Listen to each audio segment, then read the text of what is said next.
Serial वसुधा के update को लेकर आ चुके हैं हम आपके बीच में। तो वसुधा की ज़िंदगी में जो मुश्किलें हैं वो कम होने का नाम नहीं ले रही है। एक मुसीबत को ख़त्म करती है तो दूसरी मुसीबत जो है उसके घर दस्तक देने के लिए आ जाती है। और इसी का बेस्ट एग्जांपल आपको रिसेंट एपिसोड में देखने को मिला कि जब चंद्रिका को बेकसूर साबित कर दिया वसुधा ने और वसुधा को लगा कि अब मैं चैन की नींद सो सकती हूँ, तभी अचानक से एक और जो है बुरे दिन वसुधा को देखने पड़े। वो बुरे दिन कोई और नहीं, वसुधा की फेवरेट दादी सा का है, जिसमें दादी सा की तबीयत बिगड़ती हुई नजर आई। रिसेंट एपिसोड में आपने देखा कि किस तरीके से वसुधा जो है उन तमाम लोगों से मिली जिसका कहीं ना कहीं देव ने जिक्र किया था, और उसी जिक्र के माध्यम से देव जो है वो चंद्रिका पे इल्जाम लगाता हुआ दिख रहा था। लेकिन उन तमाम लोगों से मिलने के बाद जहां वसुधा इस निष्कर्ष पे पहुंची कि चंद्रिका ने उसकी ज़िंदगी में कुछ भी गलत नहीं किया, उसको आगे बढ़ाने के लिए, उसको सबल और सशक्त बनाने के लिए जहां कुछ मुश्किलें पैदा की, तो वहीं पर कुछ मुश्किलों से उसे बचाने का काम किया, जिसमें से एक वो कारखाना था जो एक तरह से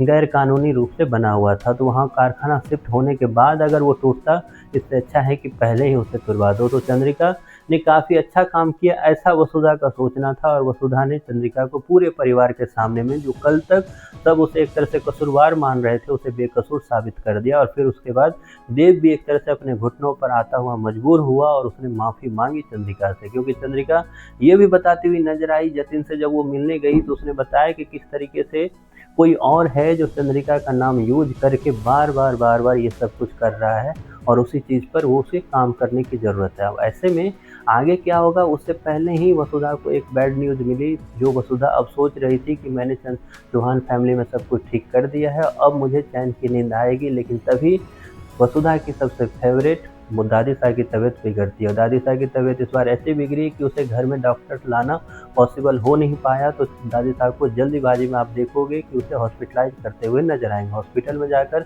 जहां चौहान फैमिली को ये पता चलेगा कि दादी साहब को एक गंभीर बीमारी है, वो गंभीर बीमारी का नाम भी डॉक्टर बताते हुए नजर आएंगे कि ब्रेन ट्यूमर है। ऐसे में सवाल ये उठता है कि क्या दादी साहब की डेथ होने वाली है, क्या दादी साहब चौहान फैमिली को ऐसे ही छोड़कर जाने वाली है दुनिया से?